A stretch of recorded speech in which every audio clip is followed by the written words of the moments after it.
You're being way too sensitive about this, Brittany. Can't you take a joke? Trevor laughed, his voice carrying across the elegant dining room of Castellanos, one of Charlotte's most expensive restaurants. I sat there, my cheeks burning with embarrassment as other diners turned to look at our table. My boyfriend of 2 years and his best friend Connor had been making snide comments about my career for the past hour. But this latest jab felt like a slap in the face. My name is Brittany Dawson. I'm 32 years old, and I work as a senior marketing coordinator for Crimson Harbor Group, a thriving advertising agency in Charlotte, North Carolina. Just 3 days ago, I received the promotion I had been working toward for 18 months. I was so excited to share the news with Trevor that I suggested we celebrate at the finest restaurant in the city. What I hadn't expected was for him to invite Connor along, and I definitely hadn't expected them to spend the entire evening tearing me down. I mean, seriously, Connor chimed in, cutting into his $40 steak that I was paying for.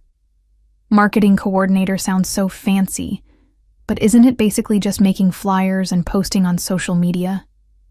My little sister does that for her high school drama club. He smirked and took another bite, clearly enjoying himself. I felt my stomach drop. This was supposed to be my celebration dinner, a moment to share my joy with the person I thought loved and supported me. Instead, I was watching Trevor nod along with his friend's cruel words, his eyes gleaming with amusement rather than the pride I had hoped to see. Actually, I said, trying to keep my voice steady, my new role involves developing comprehensive marketing strategies for major corporate clients. I'll be managing campaigns worth hundreds of thousands of dollars and leading a team of 12 people. My hands trembled slightly as I reached for my wine glass, a glass of Cabernet Sauvignon that cost more than most people spent on groceries in a week. Trevor rolled his eyes dramatically. Come on, babe. You're not exactly running a Fortune 500 company here. Let's be realistic about what you actually do. The condescension in his voice made my chest tighten with anger and hurt. I looked around the restaurant, taking in the crystal chandeliers, the soft piano music, and the other couples who seemed to be genuinely enjoying each other's company.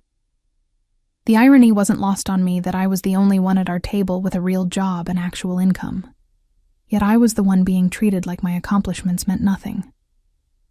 Something cold and determined began to settle in my chest as I realized that this evening was showing me exactly where I stood in Trevor's life. I had met Trevor 2 years ago at a coffee shop near my apartment. He was charming, handsome, and had this easy confidence that drew me in immediately. At the time, he told me he was between opportunities, exploring his options after leaving his previous job in sales. What I didn't realize then was that between opportunities would become his permanent state of being. For the past 24 months, Trevor had drifted from one failed venture to another. First, it was his attempt at becoming a personal trainer, which lasted exactly 6 weeks before he decided the gym schedule was too demanding. Then came his brief stint selling insurance, which ended when he couldn't handle the rejection that came with cold calling potential clients. Most recently, he had been trying to launch a podcast about sports commentary, but he hadn't recorded a single episode in 3 months. Meanwhile, I had been steadily climbing the ladder at Crimson Harbor Group. I started as a junior marketing assistant, working late nights and weekends to prove myself.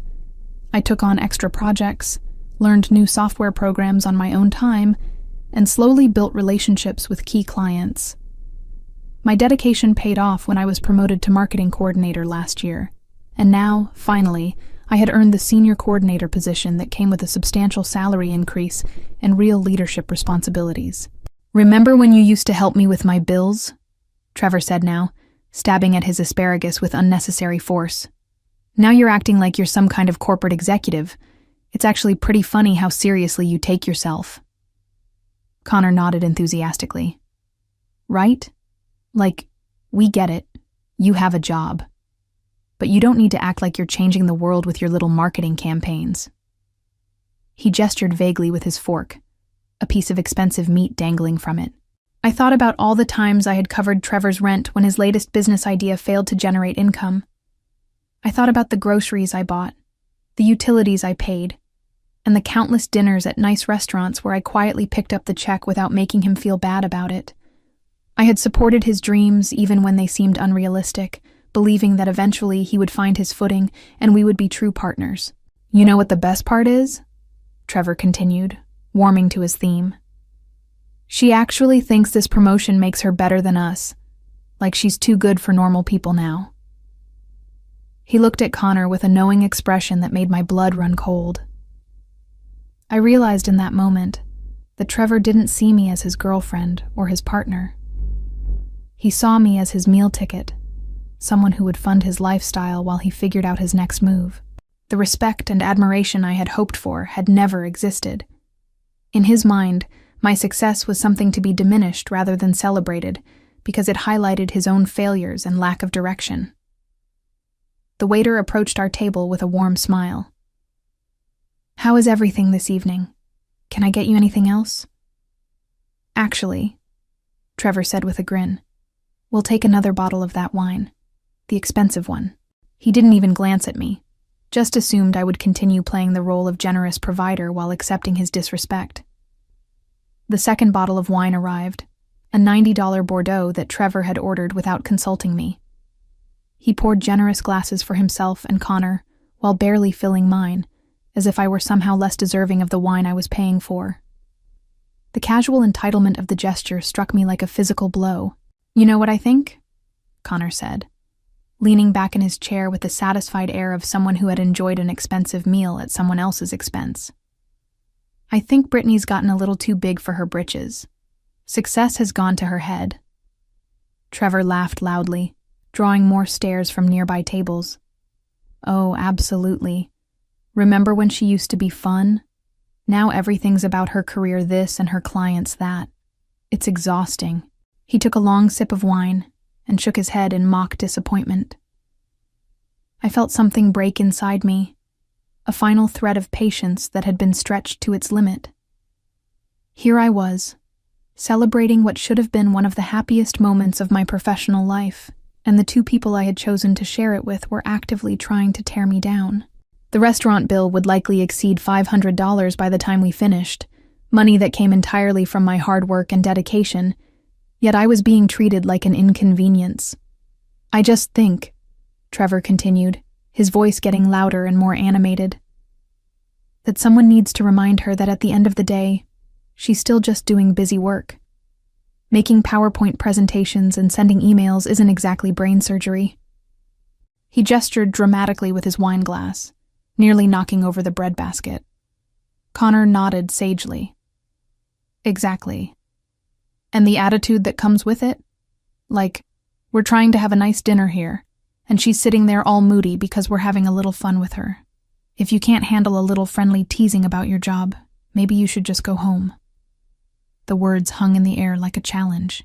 Trevor looked at me expectantly, waiting for me to apologize, to laugh along with their jokes, to shrink back into the supportive role he expected me to play.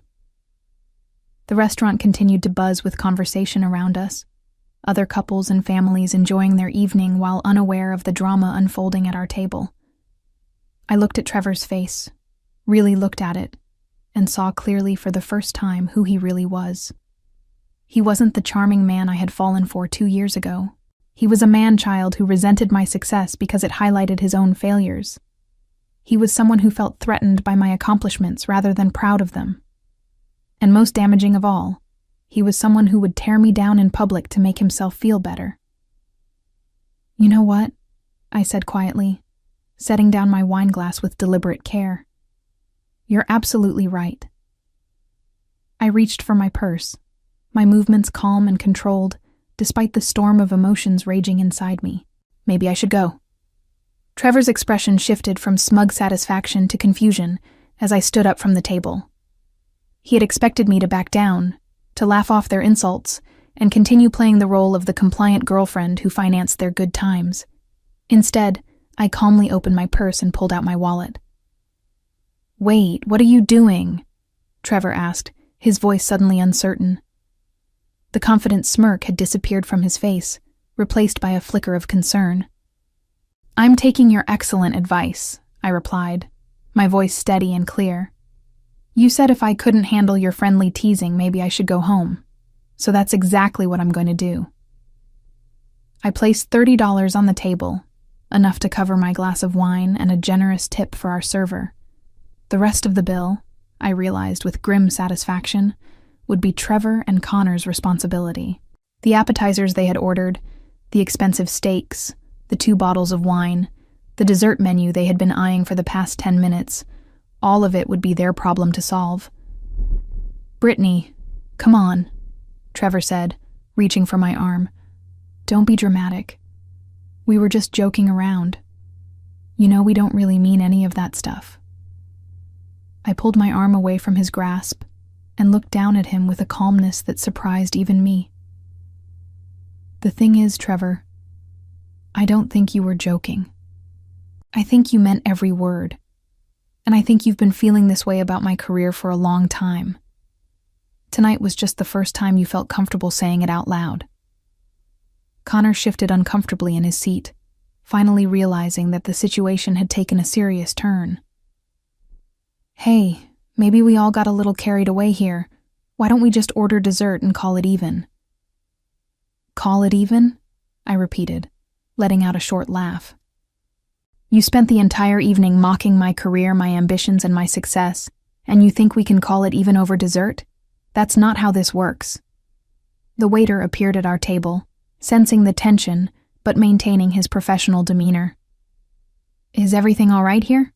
Can I get you anything else?"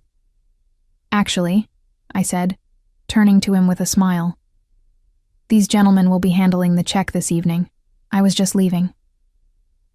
Trevor's face went pale. "Brittany, wait. You can't just leave us here. You know I don't have that kind of money right now. My credit card is maxed out from that equipment I bought for the podcast." The admission hung in the air like a confession. Here was the truth I had been avoiding for months. Trevor wasn't just between jobs. He was financially irresponsible and completely dependent on me for everything. The podcast equipment he mentioned had cost over $800 and had been sitting unused in his apartment ever since. "That sounds like a personal problem," I said, adjusting my purse strap on my shoulder. "I'm sure 2 resourceful men like yourselves can figure something out. After all, according to you, what I do for work is so easy that anyone could do it. Maybe you should try calling your boss and asking for an advance on your salary." "Oh wait, you don't have a boss or a salary."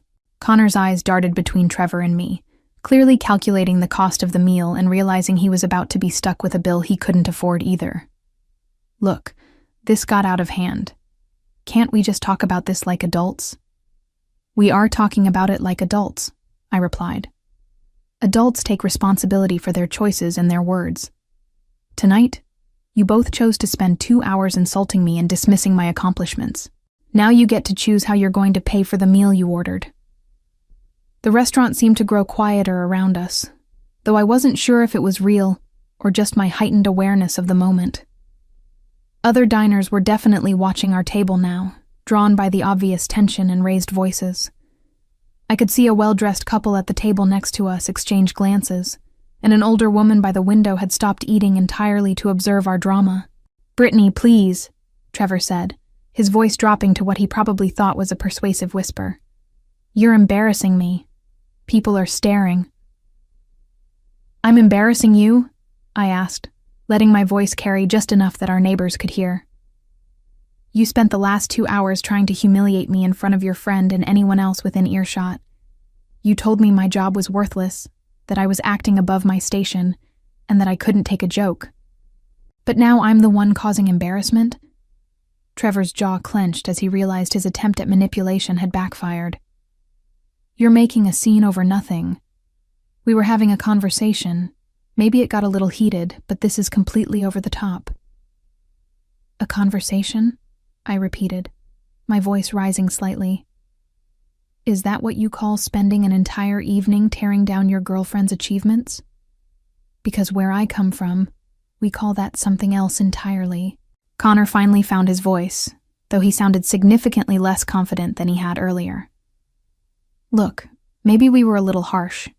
Guys give each other crap all the time, and sometimes we forget that women are more sensitive about these things. condescension in his words was breathtaking. Even now, faced with the consequences of their behavior, he was doubling down on the idea that I was the problem for being too sensitive, rather than acknowledging that they had been cruel and disrespectful. More sensitive? I asked, turning my full attention to Connor. Or maybe women just have higher standards for how they expect to be treated by people who claim to care about them. The waiter returned, clearly uncomfortable with the situation, but needing to address the practical matter at hand. "Excuse me, but will you be staying for dessert? And should I bring the check now?" "Yes, please bring the check," I said before Trevor could answer. "These gentlemen are ready to settle up." Trevor's face had gone from pale to red, a flush of anger and panic that made him look younger and more desperate than I had ever seen him. "You can't do this. It's not fair. I invited you out to celebrate your promotion, and this is how you repay me." The revisionist history was almost laughable. "You invited me out?" "Trevor, I made the reservation. I suggested the restaurant. I was excited to share my good news with you, and you decided to use the opportunity to tear me down instead of building me up. The fact that you can't see the difference between those two things tells me everything I need to know about our relationship." I could feel the eyes of the restaurant staff on us now. Our server was hovering nearby with the check, clearly waiting for the right moment to approach. The hostess had moved closer to our section, probably preparing to intervene if the situation escalated further. "This is insane," Trevor muttered, running his hands through his hair. "You're destroying 2 years of our relationship over one dinner." "No," I said quietly. "You destroyed our relationship over one dinner. I'm just refusing to pretend it didn't happen." The check arrived with impeccable timing, as if the waiter had been waiting for a break in our conversation. He placed the black leather folder discreetly on the table between Trevor and Connor, then stepped back with the practiced grace of someone who had witnessed many uncomfortable dining situations. Trevor stared at the folder as if it contained a bomb. His hands remained frozen on the table, making no move to reach for it. Connor glanced between the check and Trevor, clearly hoping his friend would take charge of the situation. But Trevor seemed paralyzed by the reality of what was happening. $567, Connor read aloud after finally opening the folder, his voice barely above a whisper. Plus tip. The number hung in the air like a verdict. I knew exactly how much money Trevor had in his checking account, because he had complained about it just last week when his rent was due. It was less than $200. Connor wasn't much better off. He worked part-time at a sporting goods store and still lived with his parents at 29. "Well," I said cheerfully, "I'm sure you'll figure something out. Maybe you can wash dishes. I hear restaurants sometimes offer that as an alternative payment method." Trevor's head snapped up, his eyes wide with something between rage and desperation. "You wouldn't actually leave us here like this." "Not really. This is just you making a point, right? You're going to come back and pay after you've had your moment." The hope in his voice was almost pathetic. He still couldn't believe that his actions had real consequences, that his words had pushed me past the point of no return. Even now, he expected me to be the responsible one, to clean up his mess and pretend everything was fine. "Oh, I'm definitely leaving," I assured him. "The only question is whether you call your parents for help, figure out a payment plan with the restaurant manager, or start looking for those rubber gloves in the kitchen." I started walking toward the exit, feeling lighter with each step. Behind me, I could hear Trevor calling my name, his voice getting more desperate and angry. Other diners were definitely staring now, some with disapproval, and others with barely concealed amusement at the drama unfolding before them. "Brittany!" Trevor shouted, loud enough that conversations throughout the restaurant paused. "You can't just walk away from this. From us." I stopped at the hostess station and turned back one final time. Trevor was half standing, his chair pushed back, his face flushed with embarrassment and fury. Connor remained seated, staring at the check as if willing the numbers to change. "Actually," I called back, my voice carrying clearly across the dining room, "I can walk away from this. I can walk away from someone who sees my success as a threat instead of a celebration. I can walk away from someone who thinks it's funny to humiliate me in public. And I can definitely walk away from someone who expects me to fund his lifestyle while he contributes nothing but criticism and complaints. The hostess gave me a subtle nod of approval as I headed for the door. "Have a wonderful evening," she said quietly, and I could hear the sincere support in her voice. "I intend to," I replied, stepping out into the cool Charlotte evening air. As the restaurant door closed behind me, I could hear raised voices from inside, but I didn't look back. For the first time in months, I felt completely free. The walk to my car felt like floating. Each step carried me further away from 2 years of making excuses for Trevor's behavior, of minimizing his failures and supporting his dreams while he undermined mine. The cool October air in Charlotte felt refreshing against my skin, washing away the stuffiness of the restaurant and the toxic atmosphere Trevor and Connor had created. I pulled out my phone as I reached my car and saw 3 missed calls from Trevor already. Then, as I watched, Connor's name appeared on my screen. I let it go to voicemail, then immediately blocked both of their numbers. Whatever desperate pleas or angry accusations they wanted to hurl at me could stay trapped in that restaurant with them. The drive home took me through the heart of Charlotte's financial district, past the gleaming towers where I had interviewed for my promotion just 3 weeks ago, the same buildings that Trevor had dismissed as corporate nonsense when I excitedly told him about the opportunity. Looking at them now, I felt a surge of pride that no one could take away from me. My apartment felt like a sanctuary when I walked through the door. I kicked off my heels, poured myself a glass of wine from a bottle I had been saving for a special occasion, and settled onto my couch with my laptop. If Trevor thought my work was so trivial, he was about to learn exactly how valuable my professional skills really were. I opened my social media accounts and began crafting posts about the evening's events. Not angry rants or emotional outbursts, but carefully worded professional observations about recognizing your worth and refusing to accept disrespect. Within minutes, colleagues and friends were responding with support and their own stories of similar experiences. My phone buzzed with a text from an unknown number. Trevor had borrowed someone else's phone to message me. "You're going to regret this. Nobody will want to date someone who abandons people over a dinner bill." I screenshotted the message and added it to my post with the caption, "And here's the follow-up harassment when someone doesn't get their way." The next morning brought a flood of messages from friends, colleagues, and even distant acquaintances who had seen my social media posts. The response was overwhelming and universally supportive. Women shared their own stories of partners who had tried to diminish their accomplishments, and men offered perspectives on what healthy relationships actually looked like. My friend Jessica called me during my lunch break at work. "Girl, I have been waiting 2 years for you to see what the rest of us saw about Trevor. He was bleeding you dry financially and emotionally." "I can't believe I stayed that long," I admitted, though I felt relief rather than regret. "You loved him, and you wanted to believe he could change. That makes you human, not stupid." Around 3 p.m., my coworker David stopped by my desk with news. "You're not going to believe this, but Connor works at that sporting goods store in my neighborhood. I went by there today, and apparently he had to call in sick because he and some friends spent 4 hours washing dishes at a fancy restaurant last night to pay off a bill." I couldn't help but laugh. 4 hours? The bill was only about $600 with tip. Apparently they're not very efficient dishwashers. My friend who works there said they looked like they'd never seen the inside of a kitchen before. That evening, I received a friend request on social media from the hostess at Castellanos. Her message was brief but meaningful. "I've been working in restaurants for 8 years, and what you did last night was the most epic response to terrible behavior I've ever witnessed. You're my hero." The validation from a complete stranger meant more than I expected. She had seen everything unfold and recognized that I had stood up for myself rather than causing unnecessary drama.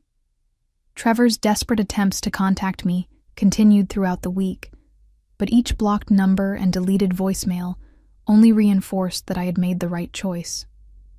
His entitlement knew no bounds, but fortunately, my tolerance for it had finally reached its limit. Trevor and Connor faced immediate and lasting consequences for their behavior that night.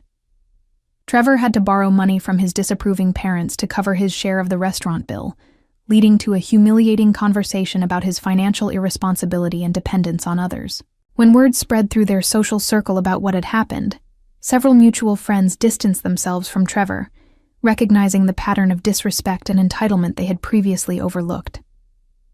Connor lost his part-time job at the sporting goods store after calling in sick without proper notice, and his reputation in our shared social network was permanently damaged. Both men found themselves facing the reality that their attitudes toward successful women had cost them relationships and respect in their community. Trevor's attempts to paint me as unstable or vindictive fell flat when people learned the full story of his behavior that evening. As I settled into my new role as senior marketing coordinator, managing my expanded team and developing strategies for major clients, I realized that walking away from Trevor had been about more than just one disastrous dinner. It had been about finally valuing myself enough to demand the respect I deserved, both personally and professionally. Looking back on that night, I felt grateful for Trevor's suggestion that I should leave. It had been the best advice he ever gave me, even if he hadn't meant it that way.